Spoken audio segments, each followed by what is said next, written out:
What's up, my guys? Hopefully you can hear me. Okay, let me know if you can hear me.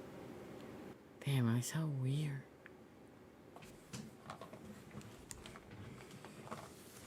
Okay. What's up, my guys? Hopefully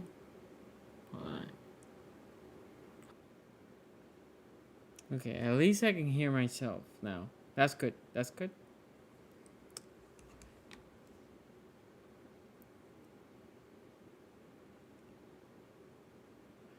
Yeah, hopefully now.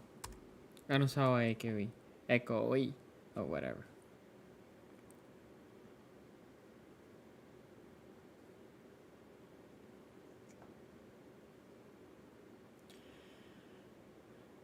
Anyway, thank you, Lunch Break Hot, Venomous Raven, Chris Griffin. I think that's it. Thank you.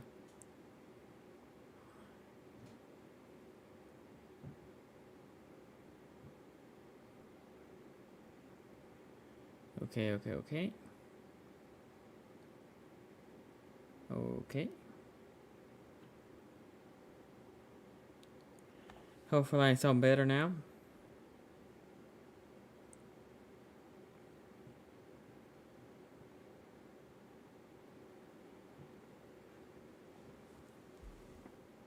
We're gonna get this thing started very, very soon. Okay. Hopefully I sound better now.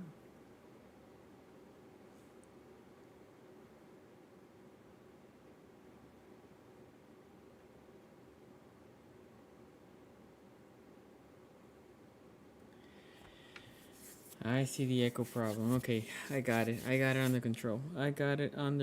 Now.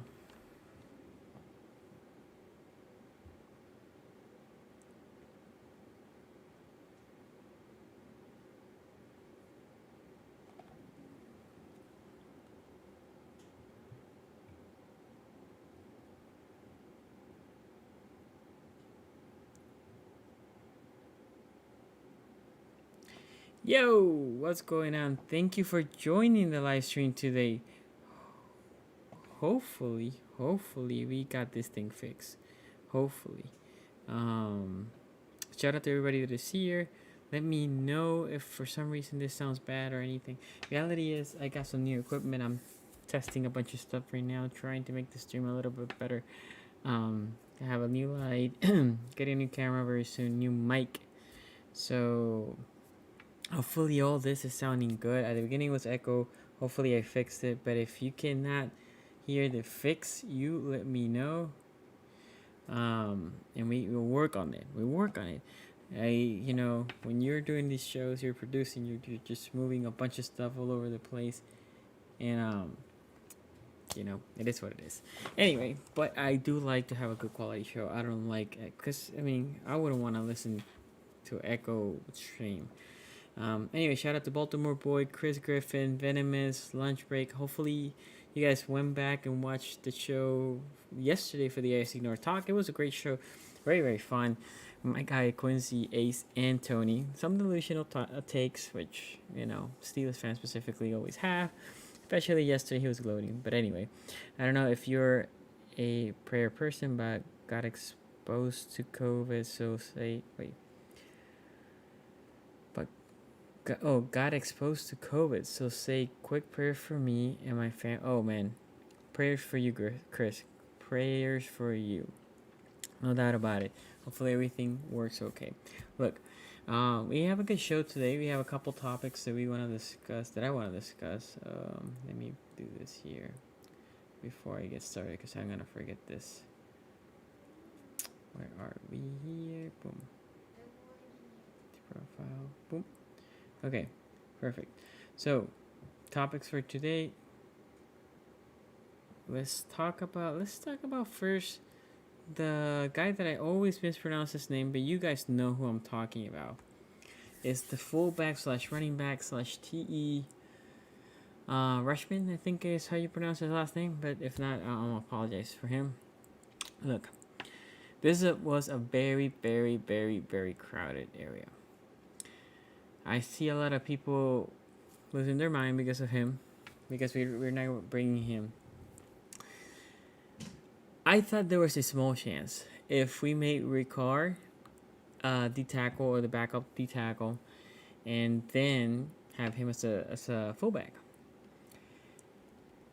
The reality is, if we had three really good tight ends with time, three really good tight ends that can catch and block with time, you want to take Ricard out of this equation. And you're going to move your tight end as a blocker and as a catcher. So he becomes redundant. Look, this dude looks great. Like, physically. There you go. Rick Steiner. Yes, Rick Steiner's kid. Yes, I'm not a big WWEF whatever fan. So it's one of the sports, if we can call it a sports, that I don't follow. That, NASCAR, golf, I think. You can give me some other sports that I do follow, but none of those. Anyway, if he was really this good, he would have been a 7th round pick, right? Even now, I think he is probably still a free agent for somebody to take. I don't understand why people look. I feel like we, as Ravens fan, we always pick a guy, a random dude, and in this case, this dude physique wise look impressive, and we obsessed with this guy, right? We obsessed. We're like, oh my god, this. Did he show you something that I didn't see? Yeah, he has a couple runs in a very low tier league. If we pull his stats, it wasn't like he was killing his league either. So again, I thought he might have a chance because Patrick Ricard might be moving more to the D tackle backup role, DM backup role, and then that can open the position for a fullback. But he had to kill it. He had to kill it for that to happen in camp. Now, he barely got any opportunity, so I'm not saying he didn't show anything in camp, because the reality is he basically did not have an opportunity to kill it in camp. But look, I feel like this dude was so overhyped. I don't know what people were expecting with this guy. I don't know. Maybe he was the next coming of something that I don't know. But why are we tripping for this dude? Right? I don't know. I really don't understand. Why are we so... Well, why were we so obsessed? Like, again, I went to see his highlights. I couldn't find, like, tape for him. In highlights, he looks good. Like, most people look good in highlights. And physique-wise, dude looks impressive. But I see Reyes, I was like, oh my god, I'm gonna cry. This is great. Why? Come on, people. Why? Why did he show you that you're like, oh my god? Look, I remember a guy last year that I said was not gonna make the team. let me pop myself there a little bit. And people were mad with me, right? And people were like, no, this dude is gonna be a beast. He's gonna kill the league. And I'm trying to remember his name. It was the dude from Miami that we got undrafted. We got him, and then we cut him. The Dolphins pick him up, and I think he's out of the league at this point. Gerald Willis, I think it was his name. Anyway, it's like we always pick a guy, a random dude, pick a guy, that guy, sure. And we annoyed him with the next big thing. We need to roll it back, guys. Okay, we lost him. Cool. Moving on. Okay? Let me see some of these comments here. Baltimore boy is also praying. Hey guys, send prayers. Prayers are always good. Regardless, the second half of the year didn't play much DL. They want him to... I agree, Troy. I was just saying more like... I thought that was his only chance. Right? Venomous says, Ricard is a beast, 300-pound linebacker or fullback. Brunson was a linebacker in college and failed at fullback. Please be a last call session. Like him because he was running over 100. Yeah. Yes, he was. In the highlights. But dude, I think if I remember correctly, this guy the whole year maybe put 500 yards. It wasn't a primarily ball carrier, right? That wasn't his thing. That wasn't. Okay, I don't want to dedicate too much time with him because I personally think this is not a big deal. Losing this dude is not a big deal. Um, I'm okay with losing him if that makes sense. But let me go to the next topic here. Okay, Stanley's extension. Look, it's a good thing that Stanley said they were still in talks.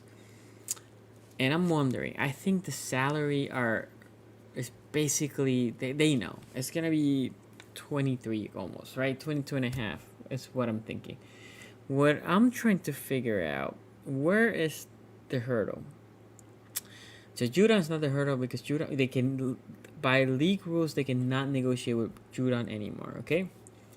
So then I'm like, okay, what does Stanley want a Tunsil deal, meaning 3-year deal, almost completely guaranteed, so he can be a free agent again? Maybe. Does he want more of a 5 or 6-year deal, which would be long, and maybe 4.5 or 5 years guarantee? Maybe no sources. I think that's currently where it is.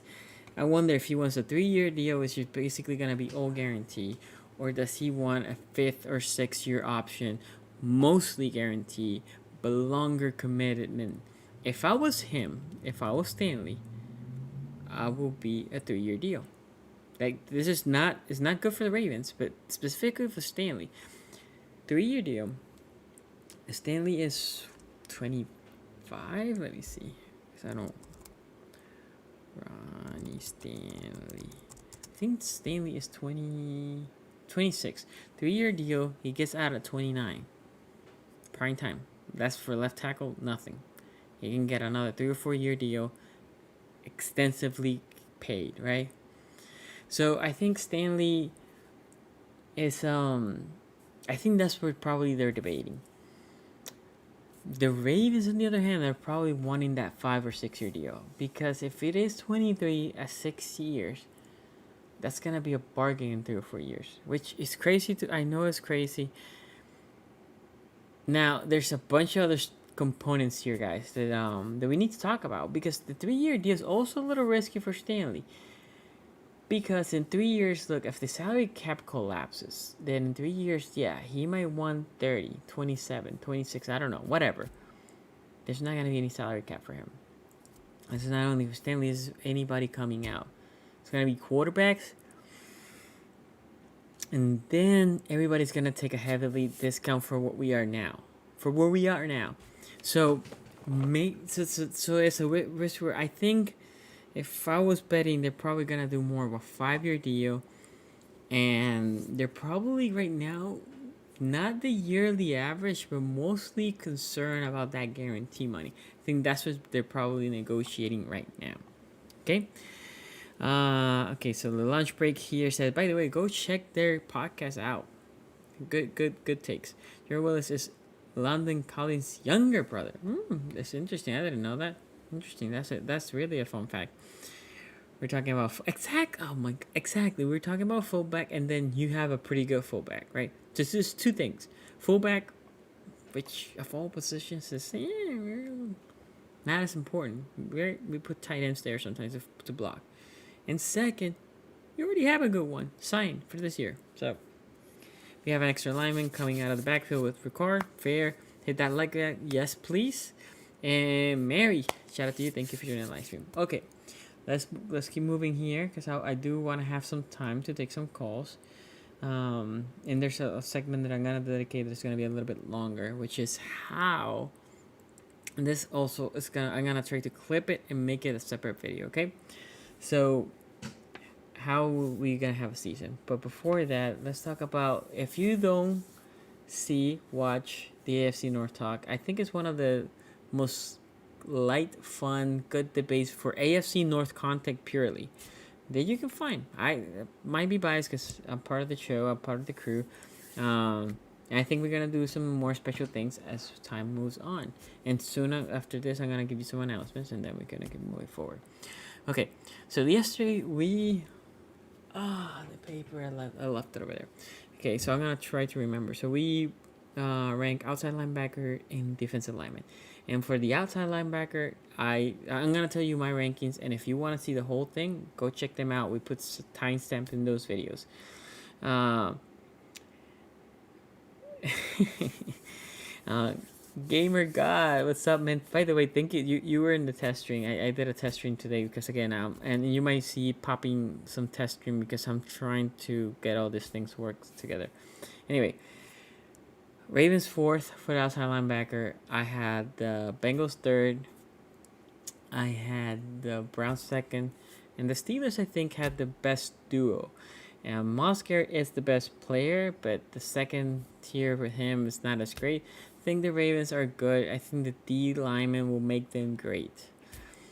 But right now, Judon, Ferguson, what is Ferguson? What is Bowser, right? Judon is a really good player. I think in the case of the Bengals, they do have Dunlap, and they have better 2 and 3 with Hubbard and I'm blanking this guy's name from Kansas State. Anyway, the dude from Kansas State, he was drafted like 3 years ago. That's a better 2 and 3 that the Ravens have, and then the clowns are basically Myles Garrett and a bunch of guys, but Myles Garrett is that dude. He is that dude. I just hate that he's a clown. But anyway, and then the Steelers had TJ Watt, really good player. Love TJ Watt. And then Bud Dupree, that he needs to show if it wasn't a fluke last year or if he really is going to be that guy. If he's that guy again, that's a great 1-2 punch for the Steelers. One of the best not in the division, it's just in the league. Interior. It got dicey in the interior for a moment. I think for the most part we agree on the outside backer position. In the interior, I had the Bengals fourth. If I'm not mistaken, no. I had the Browns fourth, and so did everybody else. But third, I had the Bengals, and I think my guy Ace had the Ravens. So I don't know. I disagree with him. You can go again. I don't want to repeat myself. You can go check that video out. I thought the Bengals, Geno Atkins was Reader's a good player, but after that, they send that guy to the Daniels. But you know what? I still think the Ravens are better. The lineman actually to that I had the Steelers at 2. Tuitt is an injury-prone guy. They do have not Hargrave. Hargrave they lost. Tuitt and Hayworth. They have Hayworth. Hayworth's a really good player, and that's a really good 1-2 punch. I like Wormley as a backup player. I would have been okay if we kept him. Anyway, we took that draft pick and we turned it to the dude that we have right now, Prochet. So hopefully it was a great trade. And then for me, we had Calais Campbell. I think Wolf, Big Baby. I don't count on the rookies when I'm ranking this as much because I like my rookies, but I don't know what's coming out of them, right? We just don't. We just don't. So, anyway, I have Ravens 1, Steelers 2, Bengals 3, and the Clowns 4th. Okay. And I think that's a fair ranking. I know some of my AFC North colleagues didn't agree. Can care less what they think. It's my personal ranking. It was a good conversation. Again, go check it out, the AFC North talk. Okay, so some announcement.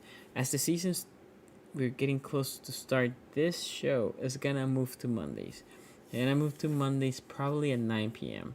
Okay, I know there's Monday night, and if you can't watch the live show, you can just go back and replay. Now, if we have a game, or when we have a Monday night game, we'll figure it out. But the reality is, there's another thing. The SCG family is moving out of Maryland, and we're moving overseas, and we are so the show is gonna change a lot once that happens, October something. So there might be a small hiatus, and if COVID wasn't here, I would have wanted to do a get together with some of you guys that are from the area, but with COVID we can't do that. But So I'm debating maybe doing like evening shows or late afternoon shows. So stay tuned. So there's changes coming to the channel. The AFC North Talk will be on Tuesdays at 9:30 p.m. So yeah, I'm gonna definitely. There's gonna be definitely some changes here. Hopefully the channel keeps growing. I think this channel got stuck right now. I would say of all my guys, I'm probably carrying one of the guys that is more stuck, which is fine. But hopefully once the season comes, we can progress. We can pick it up. But anyway, in the between before I move, Mondays at 9 p.m. is the main thing. It's what I'm gonna be doing. And I would say also sometimes it might not be the best setup, as bear with me, I'm moving. I'm gonna be moving, and if you guys have ever moved, it's crazy, and I never move overseas, so we'll see how that whole thing is. But I'm definitely gonna bring a lot of shows, a lot of material, so stay tuned for that. Anyway, let's segue to the next topic before I open the phone lines. Okay. Oh, and for Garnett says McPhee can play interior. McPhee can be depth chart for the interior. I like him more in the outside backer position as a rusher specialist, but interior, McPhee was our first Cedarius Smith. Right, not our first, but it was Cedarius Smith before Cedarius Smith. He was the guy that you can line outside and you can kick it inside. Yeah, venomous. So again, let me pause here for a moment. I was gonna move overseas. I didn't say anything to anybody, and then we moved to this temp location. COVID hit, and we're here. And finally, we got some news when we're gonna move. We're eventually coming back to the States, but for now, we're gonna be doing that move. So yeah, this is a temp space, and then I'm gonna be moving to maybe a couple of other temp space until I finally reach to the place that I'm gonna be in. But again, I just bear with me. I ain't gonna push content, but sometimes might not look the best. Although I'm really fighting for it to be as good as possible. Okay. Anyway, so how are we gonna have this season? Look, college football just canceled, or the Big Ten. I don't know if anybody else is canceling or not, but college football just canceled, or Big Ten just canceled. I'm assuming the other ones are gonna be canceling in the near future. So the bubble is working for the NBA. For baseball, it's iffy. Look, the reality is, we're talking about less than 1% of positive rate in baseball, so that's not bad. But saying all that, it's still, you don't want to say, Ravens, you can't play for 2 weeks, right? Because how are we gonna work this out?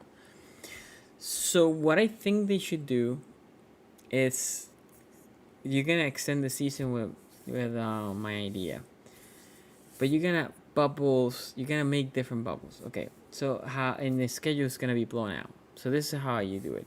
You're taking the AFC North. First 4 weeks, we play the Steelers, Bengals, and the Clowns. Right? In the first 3 weeks, I guess. 3 weeks. Okay? Everybody does the same thing in their division. Everybody. Just enter. Right? And then for the Ravens, this year we go against the AFC South. Right? So, AFC North and AFC South. So there's a bye week. This is how I will do it. There's a bye week. Everybody's healthy. Right? Because we're going to create another bubble. And so the next top, we play everybody in the AFC South. The Steelers play everybody, right? So that's your first 7 games. Everybody following? First 3 in division, AFC South. This is just the example for the Ravens, but this is the same. You can just change team, change the divisions, and that's where it is. Okay. Now after that, the Ravens play the AFC East. So the next 4 games, AFC East. Create a bubble. AFC East, again, a week in the middle. So you're going to have multiple buys. A week in the middle, AFC East, you bring that in, done. So 3 weeks, but bye week, 4 weeks against the AFC South. bye week 4 games against the AFC East. So now we are at 11 games.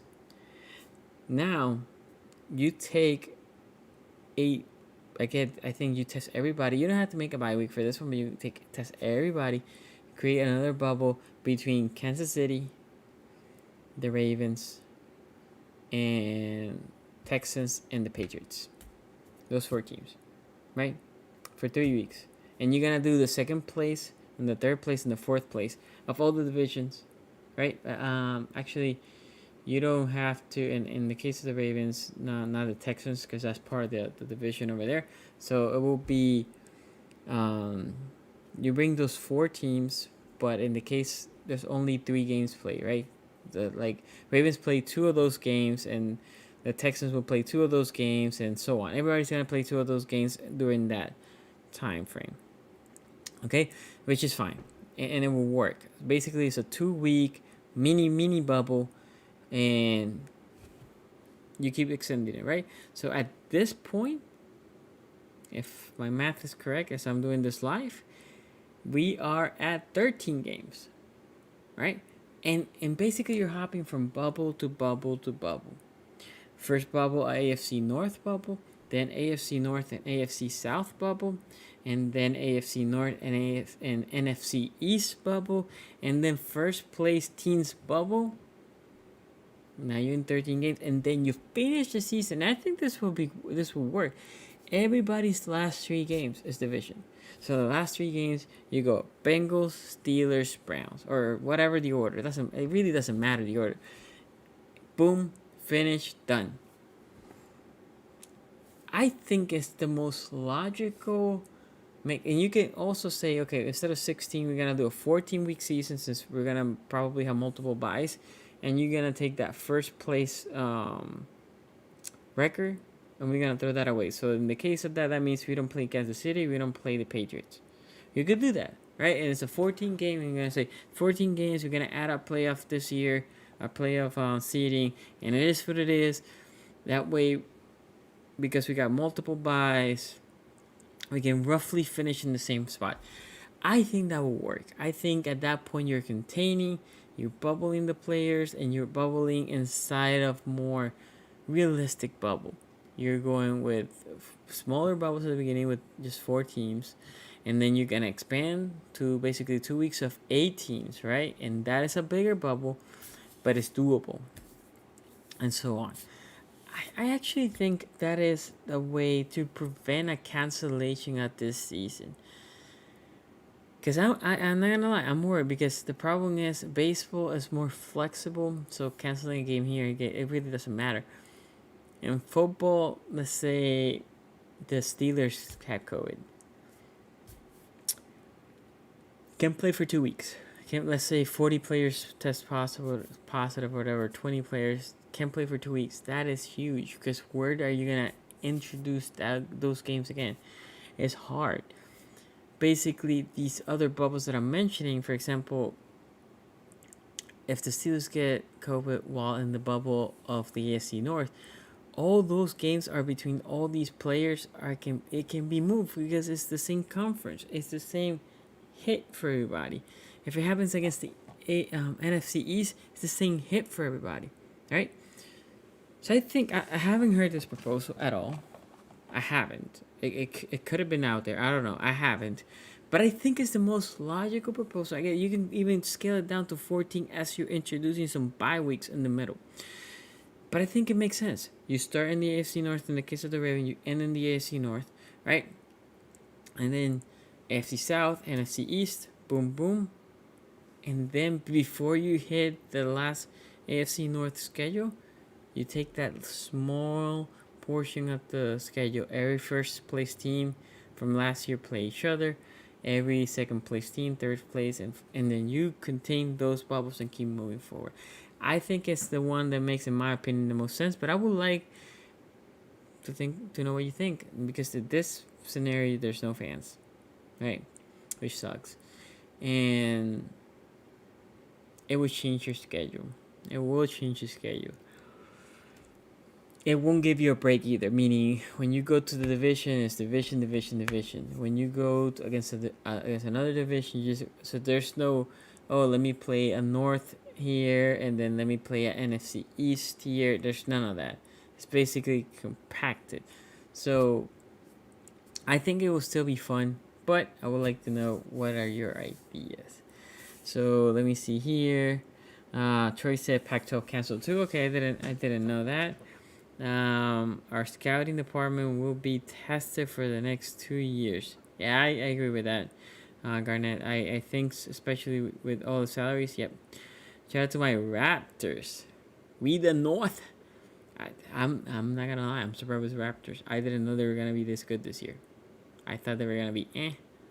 I thought they were gonna be like a 4th or 5th seed. My Wizards are the only bubble team with their winless. They're just going for that record, going to the bubble and don't win any games. Venomous say, Dansani, we gotta put you in the NFLP. I don't know. I just think it's a way to prevent. I think again, I'm not saying this is the best idea. This is the best that I could come with. But it is an idea. So anyway, guys, I think now if you want to be in the show, please make sure you text at 410-474. Whoa. That's not it. 443-292-2337. It's 443-292-2337. It's actually there in the screen. I don't know why I'm looking over here on the side. Again, text at 443-292-2337 if you want to be part of the show. Anyway, yeah. So going back to the NFL, I am worried, and I keep hearing like, oh, this season is not gonna happen. You're gonna start and it's not gonna happen. I don't want that. I want football.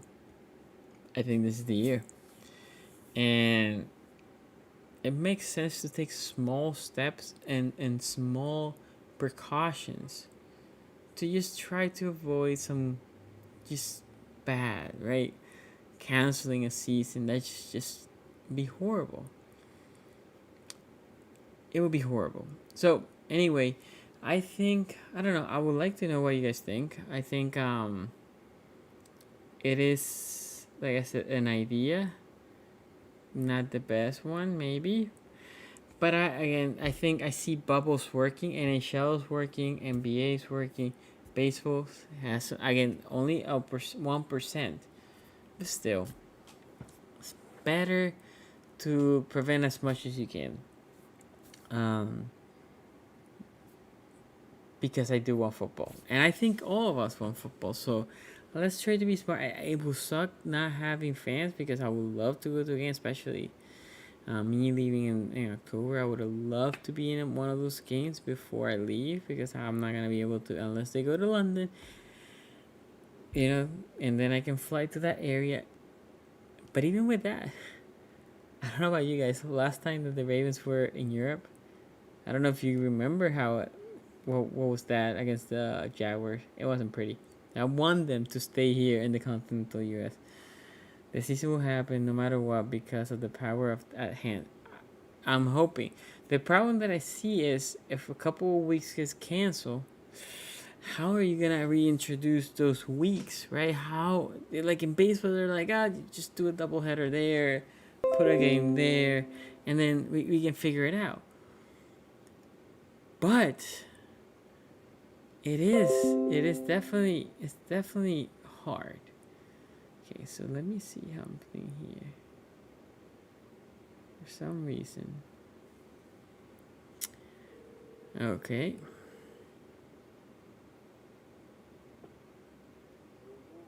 Hey man, how you doing?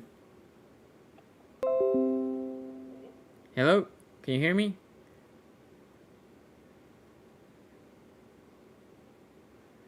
Can you hear me? Can you hear me?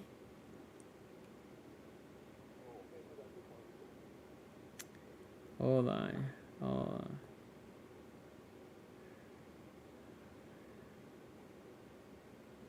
Can you hear me now? Perfect.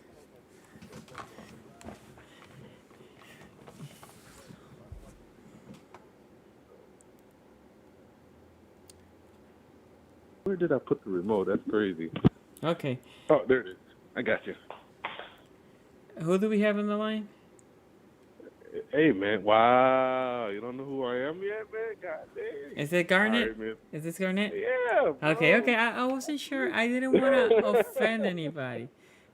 I feel you, man. Appreciate you. How you doing? Yeah, man. I'm doing all right, man. How about yourself? It's just going, man. It's going a lot of change. Like I was saying, a lot of changes coming in the very, very near Uh, future. yeah, man. So you're moving out of the country? Yes, sir. Oh, man. See, that's crazy. I come, then you go, I huh? know, bro. I know. I know. But you know what? I'm excited. Never done it, so I'm excited. Yeah, man. You get ready for a change, and I promise you, I can completely promise you, you're gonna look at America. You're gonna look at America different in so many different ways, which either is gonna be a positive or a negative. I'm just being straight up honest with you, bro. You gotta think. I've been out of the country for over 5 years, seen over a lot of countries, and it made me realize a lot of things. Yeah, I bet. Yeah, Yeah, it's man. a different perspective. It's definitely a different Yeah, for perspective. real. Exactly. But yeah, man, I just wanted to talk about. Really, last night got me pissed. I'm not even gonna lie, bro. Like, I'm not a purple Kool-Aid drinker. I actually agree with a couple of things what they said, but like, it really bothered me. They went from talking about death at the position, and then all of a sudden, death didn't matter when it was talking about their team. Well, you know what I'm talking about, right? Yep. Yeah. No, I got you. Yeah. Yeah, and I was like, all right, okay. And here's a perfect example. So I agree with you, and I did agree with Quincy. I'm trying to think who else did make sense with it, but Miles Garrett is in a league of his own. Mm-hmm. Miles Garrett doesn't need Casey Hayward, Stephon Tuitt, or Hargraves at that time to cause havoc down the middle. He didn't need interior pressure to like come off the edge. With that being said, when it comes to us, we do need it. Mm-hmm. Obviously, Pittsburgh, they benefited from it from having 9 sacks from the interior push from Ironhead Casey Hayward himself. So I don't know, man. That's just a whole different ball game. But hey, man, that was a good thing. I love watching it because at the same time, you guys are hilarious and y'all are speaking good facts. Hopefully, everybody catch on to it. I think it's a good dynamic, and I think as the Yeah, it season was start, it's gonna be better, right? Because we had games. Um, right. but I think it's a good dynamic for sure. Look, my main thing, I was surprised with my guy. Again, guys, you can go watch it. My guy Ace Boogie, shout out to him. Said the Ravens were the third best D lineman in the division. That for me was like okay, and he said that the Bengals were second. Um, that surprised me, Yeah, but that really had me shook in so many different ways because out of all the other out of the other two, he is the most sane one, if you know what I mean. Like yeah, he he's the one who makes the most common sense. So when he said that, and then I was like, okay, maybe yeah, him and Geno Atkins and Andrew Billings, and then I think he told me Billings or I forgot whoever they had opted out. Who yeah. opted out? No. Yeah, no, Yeah, so Billings for the Browns, but that was for the Browns. yeah, Billy. Yeah, for the Browns. So like, okay, so I was like, all right, well, shoot, if that's the case, the Browns just knocked themselves out of the standings, and I bumped them down to 3 or I think, well, yeah, 3. And Everybody I had had the them four. Everybody had them yeah, four. I had the Bengals at 4 to be honest with you because of the fact that it just Geno Atkins world beater. He's been a world beater for ever since he's been in the league, but he's been declining. Who else is there Reader, when it man, comes to depth? that was a big one for them. I know, yeah, Reader. And the Browns had nothing. They had Sheldon Richardson. That is what hasn't been Yeah, playing okay. good. Yeah, so that's what it was. That was the deciding factor. When I heard the Browns, that Billings sat out, it moved the Browns to 4 and then Bengals to 3. But for me, the Bengals are So, 3 for sure. I can. yeah. Ravens. My point to Ace yesterday was like, yo, when you talk about Dunlap, you were like, yeah, he's getting older, but he's still doing his thing. Yeah, but he's getting injured.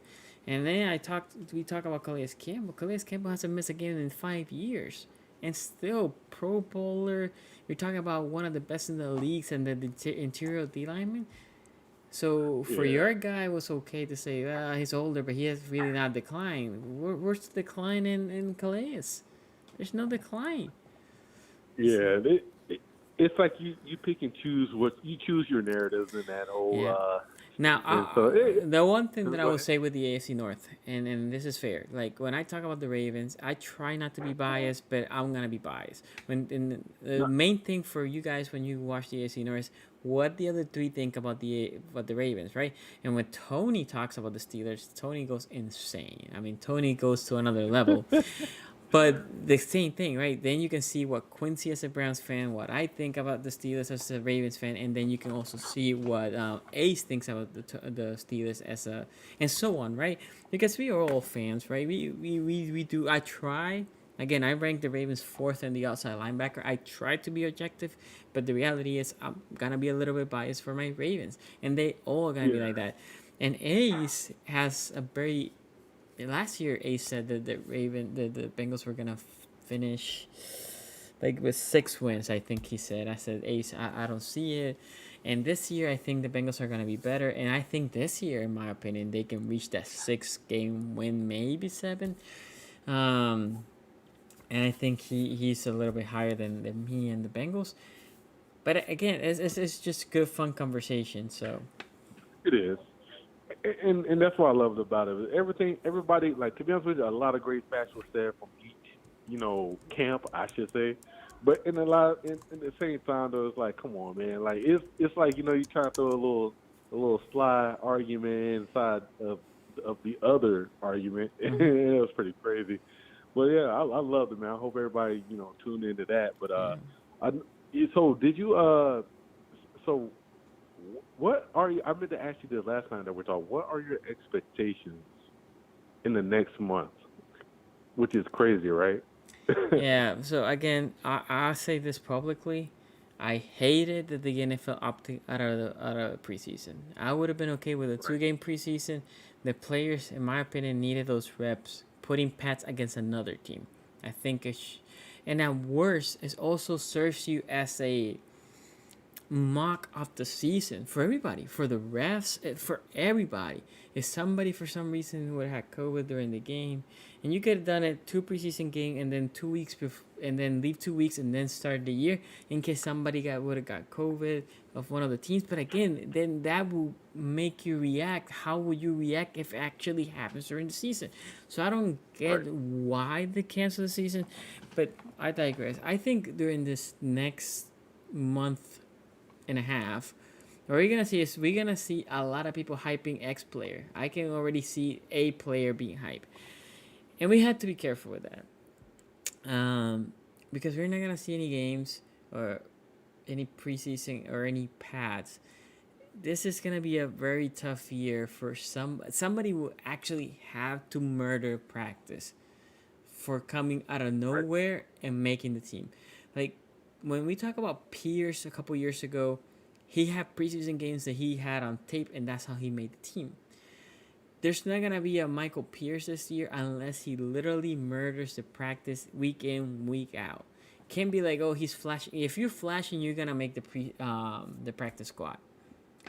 Making the roster this year became that much harder without no games. It just did. Right. I want the league to expand rosters a little bit more. I want the league also to lock your practice squad players so nobody can claim them.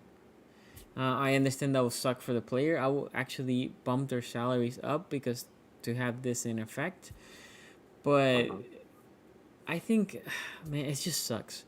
It sucks because I It was. think my worry, other than COVID, is you're gonna see a lot of soft tissue injuries early in the year, which sucks Right. because the Ravens are a dynamic team, and usually those dynamic explosive teams, those soft tissue injuries could happen. So one Right. thing I will say is the Ravens training staff is fantastic. So I'm hoping they have them ready. Hey, now, I'm glad that you brought that up. So I know I just got bored going through YouTube, and I saw that Joe Newell put out a video, and he did make up a great point, which I was already on top of that. But I'm glad that he put a video just to give people a nice visual. But so here's the thing. I'll ask you this question, and then let's see how you think. So every position is already sort of solidified, but there's one position that's a little bit more critical than any other position to me, and that's the cornerback room and the secondary room, just in itself. So with that being said, we have two cornerbacks, or just DBs, I should say, because they can play multiple positions, that usually get hurt at the beginning of the season or in the middle of the season. Mostly beginning of the season, to be honest with you. And they're both, well, one of them finished the season healthy. The other one is coming back from injury. With that being said, we have 4 running backs on the roster. We already know who. Well, I said we know what 2 are going to get the primary carries. The other 2 is basically, who is more valuable than the other. So it's one of those things where we can already have an idea of who is going to be on the team. But at the same time, though, I feel like we need to go ahead and trade off one of these running backs. I'm just keeping it real. There's no way in hell you can keep 4 running backs on the roster. That's unheard of. Every single one of them has value, and then it almost comes down to the contract value as well. And we have Gus under a tender basically for a year. So it's one of the things where we might as well kick the tires on it and go ahead. I'm sorry, I love Gus. No disrespect to him. But at the same time, though, it's one of the things where he wants the opportunity to be a starter. How about we get him to be a starter somewhere else and then collect something off of him while we still can? Well, I don't know. How do you feel about that whole little statement I just said? Yeah, I just look. I love Gus too. Gus has 2 more years under cheap tender. So we tender him this year. We can tender him next year. Right. Can we trade? I think the value you're gonna get for any of these running back is gonna be low. Also, Mark Ingram, as he is getting on the other side of 30, could be a potential somebody that gets injured this year. Again, with the lack of probably practice and all that, I will be okay if we hold to 4 running backs, to be honest. Because the one that I like the least is the one that nobody talks about, which is Justin Hill. I saw him in training camp last year. I was not blown away. I was hoping. And during the season, I was waiting for that second gear speed. I really didn't see him much. He had a couple plays here and there, but if you tell me rank from 1 to 4, he will be my 4th. Gus, look, J.K. Dobbins looks phenomenal. He looks like a beast. How many running backs have you seen that come to the NFL, they're beasting, and don't produce as much or get hurt, right? J.K. Dobbins hasn't got hurt in his career, but we don't know. I would prefer to keep Gus for 1 more year. Now, if he starts the season and somebody gets an injury and we want to chip him and get more value, I think before the season starts, that value might be a 6th-round pick. And if that's what we want to trade Gus for, that's fine. I would prefer to keep him.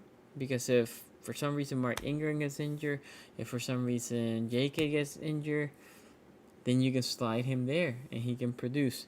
I don't know. That's my take. If anything, last year we got 3 QBs and we kept 3 running backs with the fullback, right? How I will do it this year, I will keep 2 quarterbacks and keep 4 running backs.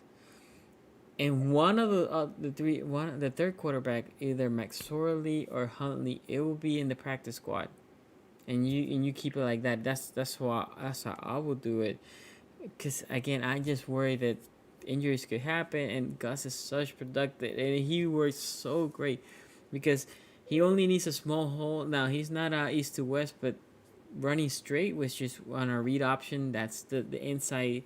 Read is where the running back goes.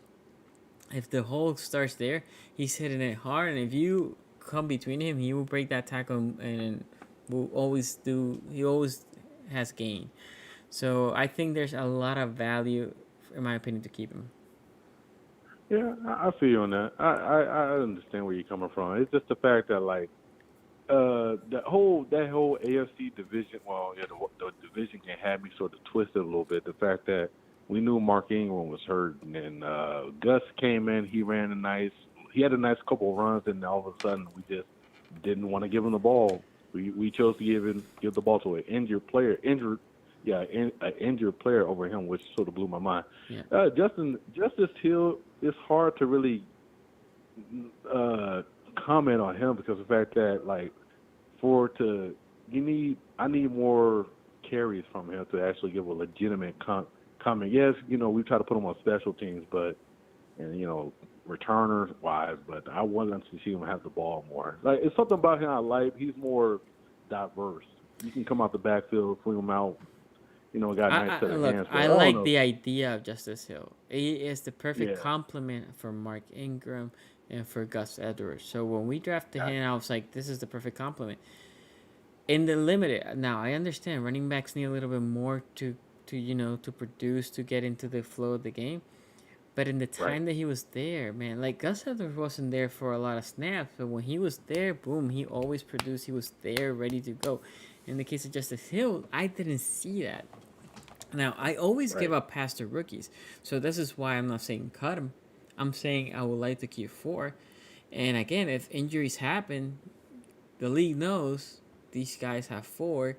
I can probably get Gus Edwards. Hey, who knows if Mark Ingram's playing okay or J.K. Dobbins is just killing it, and you go ahead and get more for a Mark Ingram type of guy, right? I don't know. I mean, obviously trading Ingram, the problem is with the locker room because he's such a great locker room guy.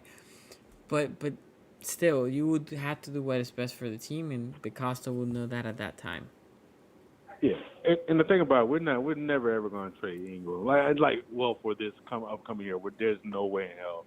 And the only reason I'm trying to say is, would you rather choose having 4 running backs or somehow solidifying your secondary, which Tavon Young is literally hurt every year, and then Jimmy is hurt half a year. So it's like one of those things where you literally have to we got the rosters is expanded from 53 to 58 or 56 or somewhere around that ballpark. So it's So, what were you about to say? I didn't even say something. No. The only thing I was gonna say, think about the amount of DBs that we brought last year. Just take Everett or Imam Marshall out. Insert Tavon Young. It's the same. You can just keep the same number that you kept last year. For me, it's basically you keep a running back and you take a quarterback out. That's how I will keep my 4 running backs. Yeah, and the thing about it also, you got to think as well. What's the boy name from Texas? From Texas. Safety. Oh, the Joker, Elliott. Yeah, you thinking about he's coming back too. That's what I'm saying. As a secondary as a whole, there's a couple people that were just injured for the whole year that missed the whole year. So that's what I'm saying. Like it's one position is just like how we didn't want to give up Hayden Hurst. Somebody has to go.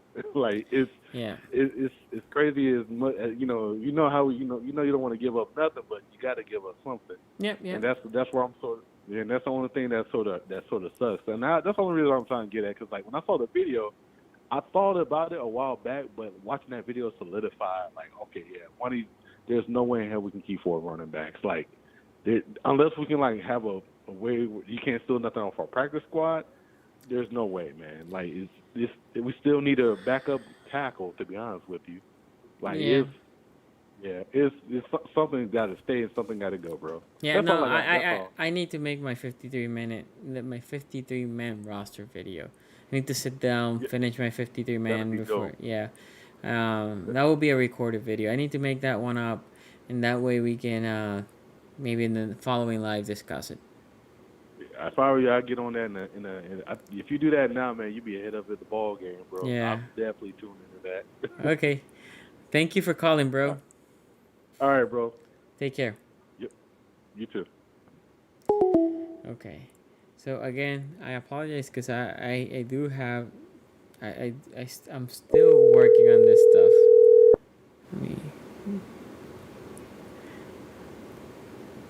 Hello? Yeah.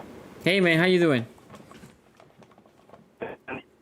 By the way, thank you for the donation. I appreciate that. No problem, man. No problem. I can barely hear you. You sound broken up. Perfect now. And answering your questions, I hope so too. I hope Ferguson takes that next step this year. Yes, I definitely hope Ferguson because, like I said um, and there's also some undrafted defensive linemen that I have my eye on, like this kid from Elon College, Marcus Willoughby, um, uh, Chauncey Rivers from the Last Chance Mm-hmm. U, Mm-hmm. Yeah, Chauncey John has Daka. Chauncey has a chance. I like what I've seen for him on the tape. I think he is from Mississippi State, if I'm not mistaken. But anyway, Yes. I like the thing with him. He's a little bit on the undersize. So, but if he can get to again, the thing with these undrafted guys is this sucks for them from different years because there's no preseason. They literally have to just kill that practice. Can be wishy-washy. They just have to come and get it. Yes, if they don't, they're gonna get overlooked. Especially being on the defensive line. Um, and I hear a lot of people trashing Jalen Ferguson. I understand he hardly has no moves, but give him time because you notice when he started playing, he started getting better, like swapping down passes. He was doing a damn good job later in the season. Yep. Reading the run and staying in his keys. So Yep. when people was like, "Oh, he sucks," calm the hell down. You know what I mean? Just give him some time. Yeah. Now, See, in the next 1 or 2 years, if he's not progressing, that's when we can get on his ass. Exactly. So this is the problem. The problem is it's all about expectations. I said last year, and again, shout out to the other Raven YouTubers. Some of them were hyping Ferguson. I said, he is a rookie and he's a third round for a reason. He is not gonna produce as much as you guys want. And at the beginning of the year, when he played more, I said to you guys, I said, like, the problem currently with Ferguson, he is a magnet. Snap the ball, and whoever the lineman is in front of him, boom, he stuck to it. As the year went, Nubo called him pressure daddy, and I kept telling Nubo, well, and that is fine, Nubo, because he is a rookie. And now, from no pressure at all, now he's getting pressures. So you see the progression. As a rookie, that's what I want to see. I want to see the progression. I want to see what are you doing better. Also from Ferguson, all he did was bull rush. Now he's trying to learn other moves. It's the same thing for Boykins, right? Boykins basically had 2 routes coming out of college. As the year progressed, he had more route trees, right? And now that brings his speed down for what I want. For both of them, I want to see a step up this year. Now, I don't need for Ferguson 12. I mean, obviously, if I get it, great. But I want to see his progression. And from year 3, that's when I want to see. You should be ready. As a third round pick, I want to give you 2 years. By year 3 is when I want to see you ready. This is my problem with Bowser. By now, I want to see more from Bowser. I love Bowser as a pick. I will say, I was excited about Bowser. By now, I like what he does as an outside backer in general, but as a pass rusher, he's lacking. I need to see more. I'm hoping he gets it this year. But by year 3, this is why last year, before the year starts, I like, this is the year for Bowser. He didn't do it. I'm like, okay, I'm disappointed with Bowser. Next year, in the case of Ferguson, I need to see more progression. Do I need to see a hell of a starter? No. Year 3, I want to see what Judon was by year 3. But what I just thought about? Go ahead. EDC. He's brilliant. I just thought of this. That's why he brought in Campbell. Mm-hmm. Teach the young, like somebody like Jalen Ferguson, how it's done.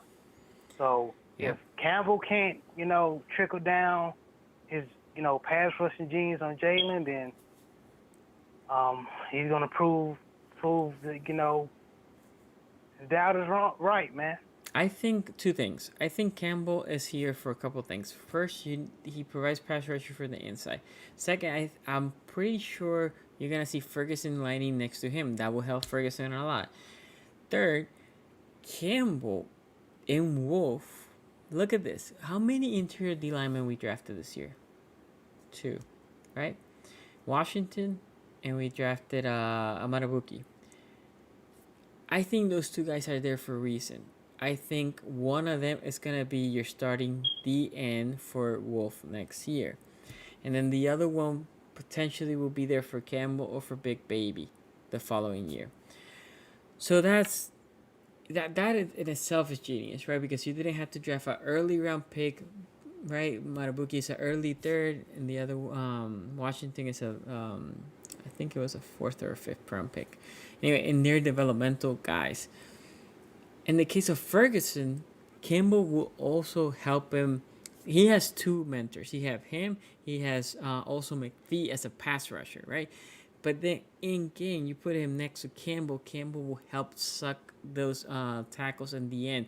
It will help Ferguson win those battles. Plus, obviously, the amount of knowledge that is transparent. Look, the Campbell sign was good in so many different levels. It was just one of the best things that we did this year.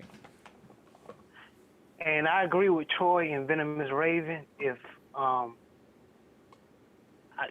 a big fan of Ferguson, even with his shortcomings. But if he don't give at least 5 sacks this year, I'm sorry, man. Come on, you hold the sack record in the NCAA Division I. We expect you to get it. Yeah, I think 5 to 6 sacks is a good number for him this year. I think that's a fair number. My problem was with most people when I heard last year that he was going to get 5 sacks as a rookie. I think he got 2 sacks, I think, last year, 2.5 sacks. So going from 2.5 to 5 or 6, that's what progression you want, right? And then on year 3, then you want to be in the 8 sack realm, right? 8 to 10. And then if you're there, now in year 4, you can talk about 10 plus sacks. And that's the progression you want to see from Fergie. But yeah, 5. 5 is a really good number. Right, and another thing, what Garnett was talking about, how there was the AFC conversation podcast. Yep. I understand why he was getting mad. I'll be honest with you. I could have watched the whole thing. Plus, I had something to do, but because it was kind of irritating me as well. Because we don't have that main pass rushing guy like the Browns do. Myles Garrett, the Cincinnati do. Dunlop. Atkins and Carlos Dunlap but as a whole, the line we don't get. We look out. We create plays for other people. Mm-hmm. Now, the reality is, the Ravens. The thing is, what we're trying to do in the show is we're trying to isolate a position, right? And if you isolate our outside linebackers, we are 4th. In my opinion, there's no doubt we're 4th. If you take the defensive line as a whole, in the interior D lineman and outside linebacker, we're not 4th, right? But since we're isolating them, that's when you can pick it a little bit apart. Now, next week, we're talking secondary, right? And what I'm expecting is the Ravens, obviously, for everybody is 1 or 2. In the safety realm and the corner, in my opinion, it were 1, hands down, no question about it. But that is the thing. So I understand why people get upset, but the reality is if you just take it completely isolated, don't think like this pass rusher not only now has a really good defensive lineman, they also have the secondary. All that should help them produce more. But if you just take the pass rusher and forget about everything else, which is what we're trying to do, we have to be fair, and we have, in my opinion, the 4th. But yeah, that's why it's hard to rank. Look, when I do this ranking, it's very, very hard. And if you guys go back to the show, I ranked the Ravens on the outside linebacker position 4th, interior D lineman 1st. And if you take the D line as a whole and you include them, obviously we're not 4th. We're not 1st, I guess, either. But we are, in my opinion, probably 2. So, but yeah, that's why it's so hard. It's very hard to rank this because you're trying to isolate them. which is hard because the outside rusher benefits from the interior D line, which it benefits also from the secondary. But in my opinion, the Ravens had the best defense in the division, hands down. I mean, the Steelers are second, Facts. and they're close because they have pretty good linebacker plays. If Patrick Queens and Harrison becomes what the Steelers provided, then now we're putting even more distance. Now, obviously, in the case of Fitzpatrick, Minka, he played really good, way better than I expected when he got to the Steelers. So overall, they have a really good defense. I think they're top of the league, like with the Ravens are. I think the Ravens are top three. I think the Steelers are probably top five, top six. The problem is when you flip it, the Ravens' offense is so much better than the Steelers currently is. That's why I think the Ravens are so much better of a team. And then the Browns are not as good as I think the Browns are like middle of a pack in the league, and I think that's roughly what Cincinnati also is overall defensive. Oh, yeah, no doubt. And another thing that Garnett pointed out that I wanted to was in the secondary. As far as concerned, like talking about injuries, if Jimmy Smith go down or if Tavon Young go down, that's why like if you remember, I called it, in the last show, and I was big on Imam Marshall, Mm-hmm. aka Biggie. That's why I want him to develop, or this undrafted free agent named Josh Nertz, Okay. 6'3" cornerback from Utah. Okay. Yeah. Yeah. I'm hoping those guys show us something so we can have the depth just in case, God forbid, if Jimmy Smith or Tavon Young get hurt. You know what I mean? Yeah, no, I got you. So I think the big thing is this year you're not counting on Jimmy Smith as much. You essentially have him as depth. Obviously, if if Taylor Young cannot go, then now you're counting on him more. Uh, but the depth is there. Look, if Jimmy Smith and I'm hoping he plays is there, and Taylor Young is not there, you still have a very strong three corners.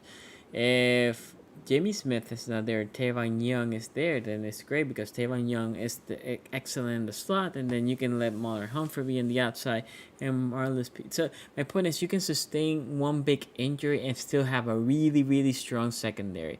If you sustain two of the top four injury, you still have a strong secondary, but now it starts to get weaker because now Imam Marshall has to start or Averett, and I still haven't seen it from them. Now they might come in and they might be great, but I haven't seen it from them. Right, and we also need to play, find somebody who can play slot if Tavon go down again, Mm-hmm. because Troy, I just see Troy's comment in the comic session. If Anthony Everett, Mm-hmm. when he plays, I get a little nervous. He said he reminds me of Cheeky Brown. Yeah. So this is the thing. Your boy Imam Marshall. This is the year he can take a Averett out. Right. He can go above him in the depth chart. If he can go above him, then Averett is in the bubble. He might not even make the team. So Imam Marshall can push Averett out. I think that's where Imam Marshall position is too. To be honest, I think he's better of a slot guy than the outside guy, which is how you start with this team because right now your outside guys are young and really good, and you still had Jimmy Smith behind them. Yeah. Anything else, Jared? Yeah, I just that is it, man. You answered all my questions or my concerns, brother. Thank you for having me on the show. Always, brother. Always. Don't be a stranger. Always call whenever you want. Take care. All right. Okay, guys, and with that, we're just gonna close it out here for a moment. Thank you, everybody, for joining the live stream. I appreciate everybody. Also, remember the ASC North Talk next Monday. Tomorrow, we should be back with Joe Nuvo. And hey, like I said, there's gonna be some changes to the show, which is, just bear with me. I want to keep streaming, so it's just the setup might change for a little bit. Okay. But anyway, thank you for joining the live stream. It was awesome. If you can do me a favor, Please like, share. If you haven't subscribed, subscribe to the channel. And yeah, if you haven't followed me in Twitter, IG, or Facebook, SG Sport, you can always DM me there. I try to answer all the questions for the guys that always message me there. And I appreciate all you guys. Thank you for watching. I'll see you next time.